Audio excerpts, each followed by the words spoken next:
Hello, and welcome to Nurtural Disasters. This is a podcast for those of us with toxic or emotionally immature parents. We might not have a bunch of credentials next to our names, but we do have PhDs from the Hard Knocks University. Basically, we want this to be a validating space for adult children of parents who had no business having children. Welcome to episode 2 of Nurtural Disasters with Ken and my friend Lisa. Hey guys, for our first episode, we have like 2 listeners. Oh, yeah. We have 2 listeners. But in our defense, we just uploaded last night, our first episode. This is, It's not like we begged our friends and family you told one person, and then I told another person. Our capture rate is like 2 out of 2. So that's pretty good. That's pretty good. Actually, I told 3 people. And I'm waiting for that third person. Well, I'm hopefully, can you imagine, we'll just listen to this maybe like a year or 2 down the road, and we'll have, hundreds, maybe thousands. Probably that's like a pipe millions. dream. But yeah, right. We're not doing this for clout or money, or at least that's what we're going to hear later on and be like, oh, yeah, that was us. I'm here for that. We were so humble. We were so humble before. What were you thinking? Humility's for losers, I heard. So, Lisa, we're going to talk about an interesting topic today. Something just came up in the news, and pretty much at the right time for us to look at. Yeah, well, I was kind of on the fence about talking about it because it was kind of trendy. And what I mean is that all of the online mental health professionals and psychologists and life coaches are talking about Brooklyn Beckham, the son of your favorite Spice Girl, Ken. Ken loves Posh Spice. She is. She was my favorite because when I was younger, she was like the pretty one, that was the cool one, the quiet one. Like, she didn't say a lot, so you just imagine her being kind of like aloof about things. Like, I'm just, I have this persona I have to keep up, and that's somehow very attractive. Really, I like Ginger Spice. She was my favorite Spice Girl. I think a lot of people liked they like Baby Spice. I think people like Baby Spice, right? Yeah. I don't know. I think everybody picks their spice, right? Mm-hmm. Yeah. What a odd time we lived in back then. You like Spice Girls? I mean, I like some of their songs. And it's funny because, as everybody knows, I'm sure, he put this scathing post on Instagram on his stories about everything that happened. Oh, he spilled the tea. It was piping hot. Some people are saying some of it was true, some of it was not. I mean, when we're there, that's his version of what happened. His mom ruined his wedding. His mom was I guess, ghetto booty dancing on him at the wedding. And so I don't think they've ever released a recording of that, right? You just have people's, I guess, anecdotal examination of the events. There was a photographer there. But we don't have any video or photos. They were really good not to let that come out. So yeah, I heard they actually there's no photography or video allowed. I don't think I think they're confiscated their cell phones or something like that. That's what I heard too. They weren't allowed to have that there. That's smart, but at the same time, 2 people are going to have the different stories, and you don't know. See, one thing that I did notice about your favorite Spice Girl. Yeah, just keep mentioning that now, right? Yeah, I have to keep mentioning that she's your favorite. Yeah, thank you for 14-year-old Ken. It's like, oh yeah, pretty girl. Oh yeah, favorite one. Well, so years ago when I was reading about her, I instantly knew that she had an eating disorder. It was so obvious. And when they had there was an article about what she eats in a day. She does not deviate from her diet. It's very strict. She only eats grilled fish and vegetables for dinner, and she eats that every day. Even if she goes out to a restaurant, she still has to eat that. And it's interesting because there was a video of her on her birthday, and instead of a cake, they had a watermelon, but it was cut to look like a cake. And I thought, dude, even on your birthday, you're still going to be so miserly. And I thought, her kids must be so fucking miserable dealing with a mom like that because they have to cater to her eating disorder all the time. Well, I think they have a modern term for that. At least in the past couple of years, they call that an almond mom. A lot of times it's a cover for eating disorders. Well, it's a personality-based eating disorder. It's you're literally thinking it's a healthy sort of eating, but it's an eating disorder, sort of. It kind of reminds me of the orthorexia, if you're familiar with that. I am not familiar with that. It's when you only eat healthy food. You don't eat no junk, nothing processed, but it's such an extreme that turns into an eating disorder. And that's what I feel like for the most part.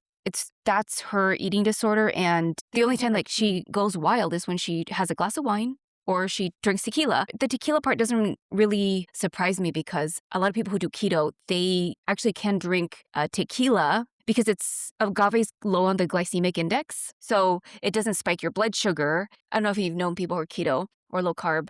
And I know because I used to bartend. So a lot of people were just like, just tequila shots. And I'm like, I'm keto. I'm like, I could tell. So is the agave that's keeps it Right. low glycemic index?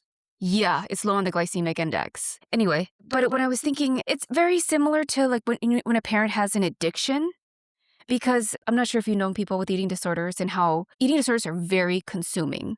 I mean, they can be even debilitating. The whole family has to revolve around your issues. So the child's needs become secondary. And when I thought, oh, those poor kids, they're going to get so fed up.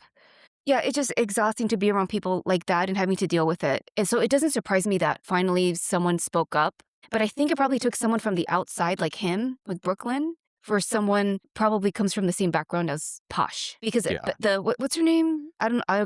Nicola? His wife? Yeah, his wife. Yeah, Nicola, yeah. Nicola. So yeah, yeah, so it's a very interesting situation because I didn't even know a lot about this. I was like, I forgot that because they have a lot of kids, David and Victoria. So I didn't know one of the kids was named Brooklyn. I was like, you named your son Brooklyn? I'm like, Yeah, that was a trend years I was ago. thinking every Brooklyn that I've ever met is a girl. So might be the first Brooklyn male that I've ever seen. So yeah, but I don't think he particularly put his parents on blast publicly. Like he did post on his social media very kind of cryptic stories, right? It was not cryptic. Well, it's like it came out. Well, we want to say it's like it kind of came out of nowhere, but it came from somewhere. So it's kind of like, oh yeah, we know something about a person, but they've never kind of like dropped this breadcrumbs out. Well, from my understanding was that what happened was a week before he spilled the tea, people were noticing on social media that they had unfollowed each other. So that was kind of a hint. But I guess this has been happening for years. Usually something like this, it culminates after years of pent up resentment. Yeah, it's kind of like your limit, like you have like a threshold that you have, and then there becomes a limit where it just kind of like it has like a breach. And Hmm. then once that breach happens, you either leave or you throw like a kind of like a tantrum. And he kind of found his exit. He found a door and he was like, I'm just gonna go. And that's usually how it is. Yeah, because I feel like he can't be controlled with money like his other siblings are. It's an odd thing to be controlling your child with money. I have personal experience for that. Like, my dad does not have even close to the same amount of money of the Beckhams, but he still kind of uses money as leverage. Like, Mm. he does things like, I'm going to cut you out of the thing. And it works for a little bit. It works when you're a young Hmm. adult, a child. That's like the most threatening thing you could have because when you're growing up, your parents threaten you of like kicking you out of house, cutting you out of the will when you get older. Like you don't have a solid job. You may have just came out of high school or college and they tell you that. It's like, so it's kind of like that. It's like a power dynamic. It's like, I have the money, I have everything. If you do something that I don't like or you don't stand in line, I'll take it all away from you. Yeah. And that's pretty much, I'm pretty sure that's what happened here. The only problem is I think he probably has his own nest egg. And here's the thing, the family he married into, Nicola's parents, like he's a billionaire. Like the dad is a billionaire. So it's a very, that leverage doesn't work anymore, that money leverage. So she's kind of I'm assuming they're using a different type of leverage at this point because the money is not the thing that could like deter him from leaving or use it as leverage for him to come back to the family, right? Yeah, I totally agree with you, Ken, because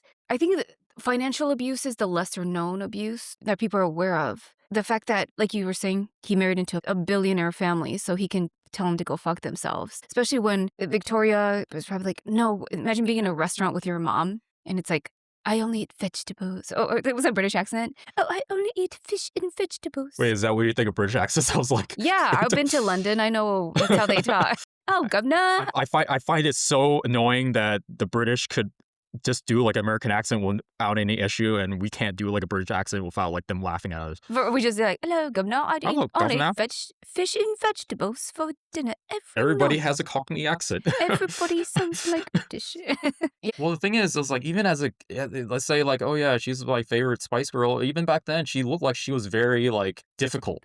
like, to deal with. Like, A little high sure, maintenance. I think a lot of the when they were I mean, finding, her like name is Posh. when they were finding personas for each of the girls, they're like, "What could this girl do, like, close to their personality probably, as close as we can?" And then they just looked at her and be like, "Okay, you'll just be, like, the quiet, cool one then. You look high You maintenance. look high maintenance. Let's just give we can't do high maintenance Spice. We'll just do Posh." She must be such a pain in the ass to have as a mom. I'm just wondering if listeners are they can relate, even if their parents didn't have an eating disorder, what if they had a parent who was addicted? And Yeah. a parent who's an addict, the whole family, the same thing. It has to cater to that. The one asshole, your parent comes home drunk, you have to walk on tiptoes, walk on eggshells, not to upset daddy, or you have to be very quiet in the morning because your parent is hungover. So you have to be very careful. It's like your whole life, I wonder if it's the same dynamic with the Beckhams. And we don't know if there's other stuff going on. I know with David Beckham, he's been accused of multiple affairs. Yeah, yeah. So much so, I think one of the affair partners actually, commented on that. I didn't read into it, but apparently, like, she commented. Yeah, she did. I don't remember her name, but I was like, okay. She wanted to chime in the situation, and I'm pretty sure she's not very pro Victoria at that point. Hey, interesting story. I think maybe a couple years after college, I was actually working in West LA at a shoe store, and I went to Chipotle, and I was right behind David Beckham at a Chipotle in Beverly Hills. He had like a little posse and stuff like that, but I met David Beckham. Seems like a really cool guy. He wasn't mobbed. I was telling people in any other country, David Beckham's like would be mobbed, but in LA, he's just some guy. Can I have a burrito, please? I wanted to take a picture with him, but I had like no. I was like, well, I'm not a girl, and David Beckham. No, I think this was during the time he was playing for the LA Galaxy, so he was just in town a lot because of that. But that's my experience with David Beckham. So I've never met him, but I think I would stare at him because I think he's very handsome. he's a very handsome man. He is like if he didn't play football, like he would just be like could be a model. For sure, I think he's a model, right? Most of the time, like even outside of His endorsements. outside, yeah, endorsements. Like he just plays soccer, and he's just a good looking guy, and you can market that. Yeah, for sure. That's probably part of his appeal too. Like, was it the Cristiano Ronaldo? I don't follow soccer, but Yeah, he's very handsome too. he is a very handsome man. So it's easier to advertise an athlete when they're very good looking. Like it's just E- makes their job so Oh, much even if easier they're at that point, shitty, right? even if they're like a horrible athlete, like Anna Kournikova or something, they suck. Well, the thing is, I want to stand up for Anna Kournikova because she might be considered not as good as other people, but remember, she's a world class athlete. So she at a certain time in the world was probably like a top 20, 30 woman player in the world. We might not give attention to someone that's like ranked 30th or like even 15th, but when you're attractive, it helps. But she's definitely no slouch. Like if she plays like even like a top like club player that's an amateur, she'll like destroy him. Like we don't understand that because Oh yeah, you know she would destroy me she is for not a sure. normal tennis player. Like she's an elite tennis player. It's just that she played in a time where what a dozen women were better than her, and that's not something to be shamed. I think currently it's a Winter Olympics just started. I always think in my mind that the slowest person or the person that comes in last place at an event is the best person at that thing, that sport in their country. Think about that. Like that person that's let's say like snowboarding, they come in last. That person is the best snowboarder in their country. We don't view it as that, do we? We're just like, who gets the gold? Who gets the? Some people, it's just like it's just great being there because I'm the best at this in my country. I don't think we put that into perspective. So Anna Kournikova, at a time, she was a world class athlete. She was a very pretty world class athlete, and that's why you marry a celebrity at that point. Yeah, and then I mean I don't follow the Beckhams, but I think there was that's right. So in response to that, David, cutie, right now, I guess he posted a picture of with him and his kids, except for Brooklyn. My kids make mistakes. I'm like, your kid's 27. But it's just the fact that you left your kid out. It kind of says a lot. It's petty. And when I see a parent being petty towards their kid versus more trying to understand them, like if you're trying to put yourself in your child's shoes versus being like defensive, it's like it's very telling. I think it's like a power dynamic too. It's like the the parents don't want to admit that they're wrong at that point. Like, and plus they don't want this family's kind of like spat to be like in the public. So it's very interesting what Brooklyn would what's he gonna do next? Because he's getting advice to just lay low and just let it be. Don't be in the public. Oh, there was an article I read, I think it was yesterday. He had a tattoo of his dad and he was getting it removed. Wow. So, yeah. So on my point, it's like there's people telling him to just lay low and stay quiet, stay out of the press. There's nothing positive you could do, like coming out in public about this. This is as public as you should go. I think his father-in-law actually told him that, and he's a billionaire, and he's like, you maybe you should just let it be. Don't draw any more attention to it. It can't improve the situation. I think he got like advice from Meghan Markle. She had her own situation with the royal family. And I think she even told him, hey, you should go on to like a talk show like Oprah and just do a tell all like I did. So that's two very different things. You go on, Oprah still has a lot of clout. You go on a show and you're airing out your dirty laundry. I don't even know what's the correct thing to do at this point. You are so right because there were people, they're so mean to Meghan Markle. I don't really know a lot about her, to be honest. So they're like, they talk about she's a gold digger, she's manipulative, she manipulated Prince Harry. She isolated him from his family, so she can manipulate him more. And I have no idea about that. I really don't give a shit about the royal family. Well, yeah, you bring up a good point because if you see that, there might be the royal family, so they have. I think they have maybe like something up their keisters, but yeah, you bring up a point that makes you think about what do they call it? It's kind of like they put a scapegoat right there, right? They talk about it in Yeah. narcissistic relationships. They'll have a scapegoat, especially if it's like a partner, like a parent, and like they don't like the partner. Mhm. They'll just say the partner manipulated their child to, not obey the parents. And then they're saying the same thing about Nicola as well. Yes, they're pretty much putting her as a scapegoat. And yeah, I think Meghan Markle was in that situation. They scapegoated her. But the media was they were so rude to her. Well, they viewed her probably as a commoner. I think they still had the old expectations of A colored commoner at that. she's a very pretty lady, in my opinion. I think she's So beautiful. she's beautiful. I used So to watch Suits. She played the paralegal, and I thought she was really pretty. But I could see the royal family just being like, "Our bloodline is so pure. We do not want to taint our bloodline," or some. well, the thing is, if you ever live with a parent that's like that, like my dad tries to, blame my fiance for how I am acting, but that's just scapegoating her. So it's a common tactic with And narcissistic parents, right? and I will say your fiance, for the record, is the sweetest person I've ever met. I love her to She's death. so nice, so sweet, and she always tries to give people the benefit of the doubt, even if they don't deserve it. I tell her not to sometimes. Just let it be. The one thing I knew about her is she might have moments where she's very sassy, but I know it's like from her personality really is that she wants everybody to just like be okay with her. Like she gets worried when people don't like her or they say something mean to her, and she takes that to heart. Mhm. And I think that anybody that has that kind of outlook on life and just how they just want to be like accepted, like you don't have to love her, but you just don't be mean to her. She worries so much about that. And I don't feel like a person like that, I don't think could really be super malicious. She's not Yeah, malicious because at she all. worries about how other people are. I think there's like a and it's not like something that's like like she's faking it. There is like she does have empathetic qualities, like an empath, and she sees if someone may be in suffering or something like that. And she not only that, and she sees this in animals too. So when we picked up like our stray cat, like she was so sad that the owners didn't want the stray cat back. Like she cried for the cat.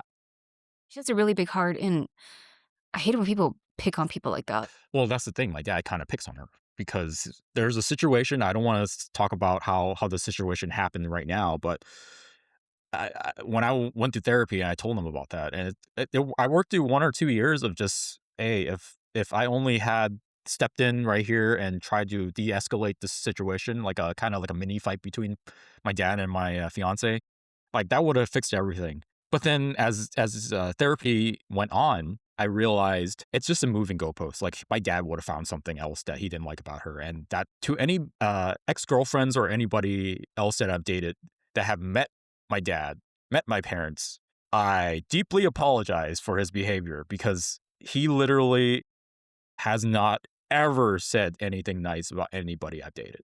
So when you see a pattern like that, you could say like maybe, oh yeah, maybe you just picked the wrong people to bring home. No, they could be as different as I like made a list of it. Like this person, this person, this person. And I asked my cousin, who's like a good objective observer from outside, is like, could all of these people be bad to my dad? And then he told me, I was like, well, he's bad because he thinks everybody's bad for you. So that's just how he is.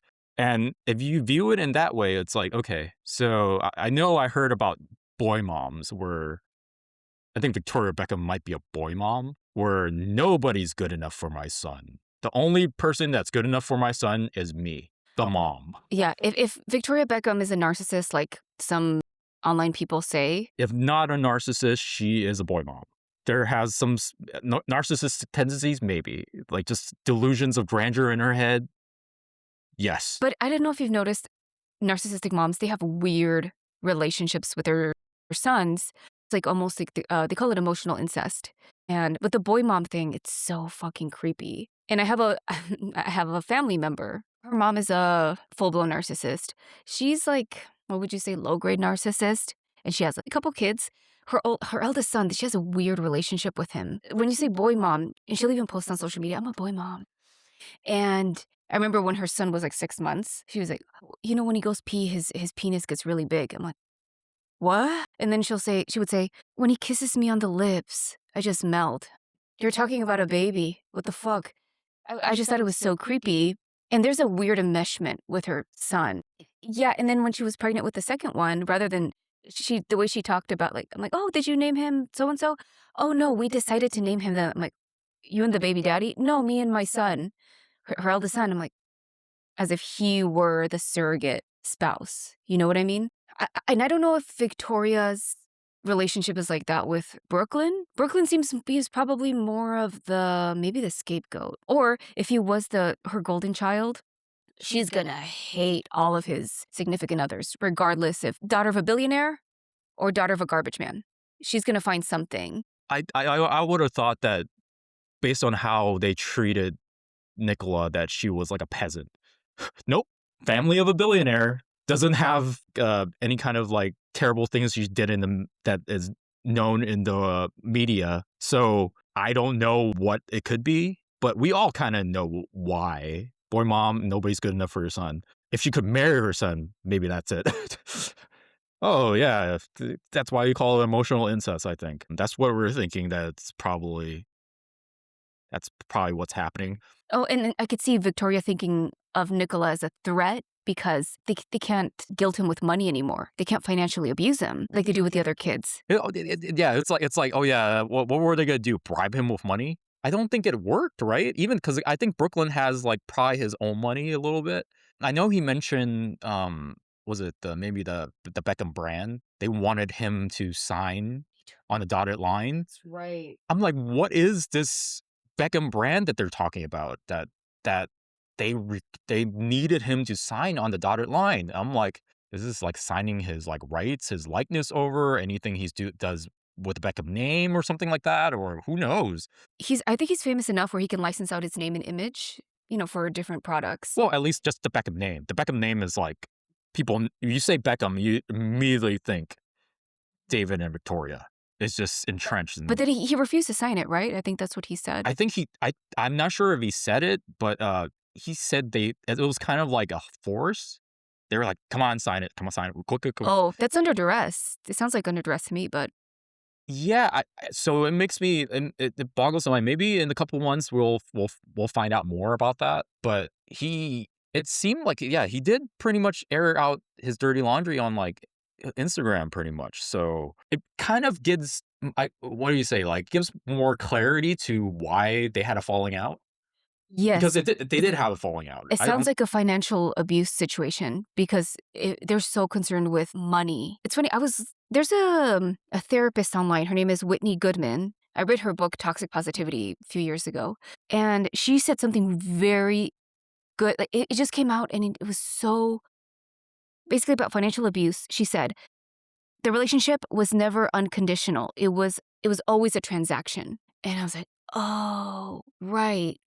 It was transaction, and 'cause Brooklyn said they were so focused on appearances. But that's a very narcissistic family thing. Well, the thing is, they're selling image, right? So they don't want any Yeah. kind of image. They don't want their image to be altered in a certain way and how they're viewed a certain way. So if he does choose to talk, that could torpedo how they look like in the public, especially in British media and stuff like that.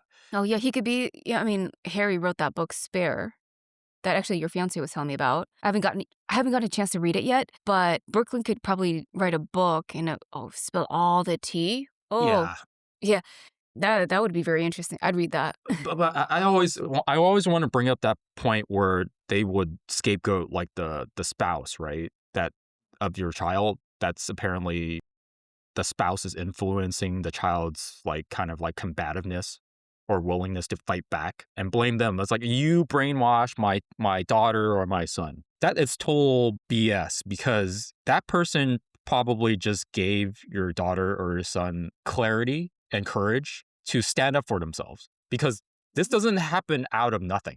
This is probably through many, many years of ill treatment, just weird kind of like parenting and stuff like that, emotional abuse.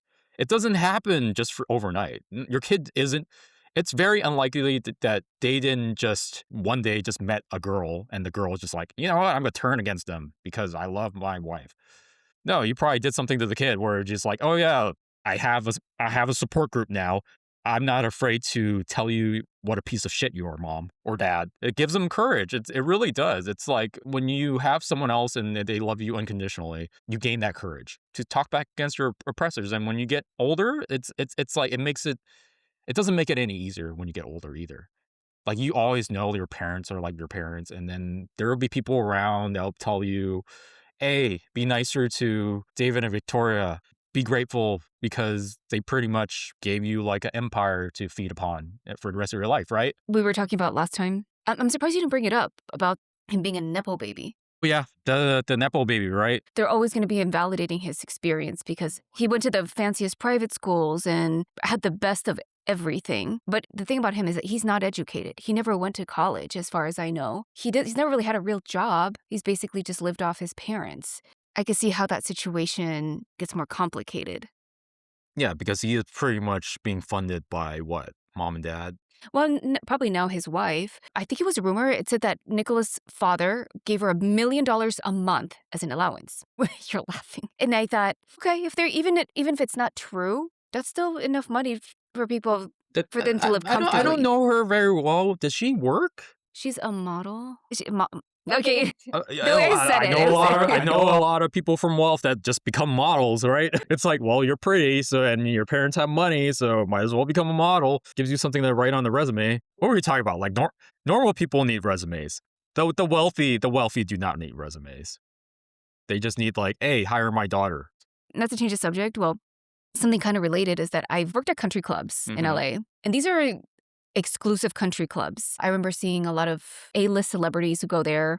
And one thing I did notice about the country club members is how much they give their children jobs. It's like, oh, your kid needs a job. Oh, I own a da da da da da this company this. Why don't they just come work for me and da da da da? They just give each other jobs. No resume, no experience, nothing. It makes you realize you're missing out on a lot of opportunities. I guess it ties into the concept of financial abuse. It's on a different level versus rich people are more susceptible to financial abuse. The carrot is always being dangled in front of them, whereas people like us who just come from lower class families, the parents like, well, I'm taking you off the will. Like you don't have anything, so fuck you. Just Well, the thing is, you say that, but it's like, that's why I bring up the until you become an adult, that financial abuse, like until you're self sufficient, let's say that financial abuse doesn't matter if you're super rich, super wealthy, or just someone in the middle class. Like it works. Like I told you, right? Like my dad threatened me all the time, probably from when I hit 18 all the way to like now. And one story that happened was that this was crazy. I've told you this story. I was living in exactly 10 years ago. I left my job, decided to go to grad school in Japan, Tokyo, Japan. And that's like, I just decided that's what I'm going to do. My career isn't going anywhere. I have to change something with my life, or at least attempt it, right? Or I'll regret it. I told my dad that, and he threatened to take me, like, disown me. Like, you're out of the family. You get nothing out of this, nothing. So he told me this probably like 2 months before I was going to embark and move, right? So I was in a scramble to try to find like storage lockers, like for my like stuff, because I couldn't take it all with me. It's impossible, because I'm thinking it's like, oh yeah, he's gonna cut me out. I'm like, call this bluff. I'm like, I'm gonna do this anyway. I don't care what you say. 2 weeks before I was about to leave, he backs off, and he's like, and he just totally backtracks. Like he tacos, and he like backtracks. And then at that point, I knew. By the way, I just turned 30 at that time. At that point, I knew, you can't threaten me. I'm an adult. It doesn't work on me. I have some money. I was like, oh, if I sleep on the streets, I'm totally fine with it. You can't threaten me with that. And for him, that's kind of like, that's how he knew like he had no control over me at that point. Like I just broke control. So once you break control of that and they can't manipulate you, they'll just still try to find other ways. They'll try to guilt you into something. My dad will, now he's like, oh, so you don't need the money, you don't need the house, but I know you love your mom. So he dangles that in front of me. But it's like, he's like, I know you care about your sister. So you're gonna want to come back to like see her. You don't want to just disown the family, right? Like, once me and mom are gone, your sister, who's gonna look after your sister? And he knows. I was like, okay, I don't have a good relationship with my sister right now, but before I did, I still care about my sister. So eventually it moves to goalposts. So it's like that financial manipulation. Once they get the financial aspect off of it, it's gonna be something else. Like, they have no control over like Brooklyn, right? He literally is married to a billionaire's daughter. Mhm. That's why it was probably easy for him to just tell the family to fuck off. Yeah, Versus the other kids, I think they might be younger. I think they're Maybe younger. I think, how than many kids him. were there? It's like checking 4 or full. 5? And then, is that, I think 4 or 5 in addition to Brooklyn? I didn't look into it, but they have a lot of kids. They have a lot of kids. And I looked at their family pictures like, how come they all don't look alike? Which really, I don't wanna bring up, like, conspiracy theories. I was like, are they all like this for the same dad? I'm like, they're all gonna look kinda different? Yeah, it's funny you were talking about your situation in Japan, because before I went no contact with my mom, I had to have Invisalign. I had braces when I was a teenager, but I guess it caused a lot of separation between my molars, right? So I needed to have those molars closed up because I was constantly getting food stuck in it. And then when I went to see the orthodontist, they're like, "Oh yeah, just all you need is Invisalign for 6 months, and it would be around $2,000 $2,500." I figured, okay. And then when I told my mom, she's like insisted on getting them for me and paying it for me, and I thought, oh, okay, fine. I mean, I could always do installments. It's no big deal. But she was so insistent. And then eventually we had a fallout. I went no contact. And after I went no contact, she used the fact that she paid for my Invisalign, to say, I paid $2,000, $3,000 for her braces. And then she cuts me off.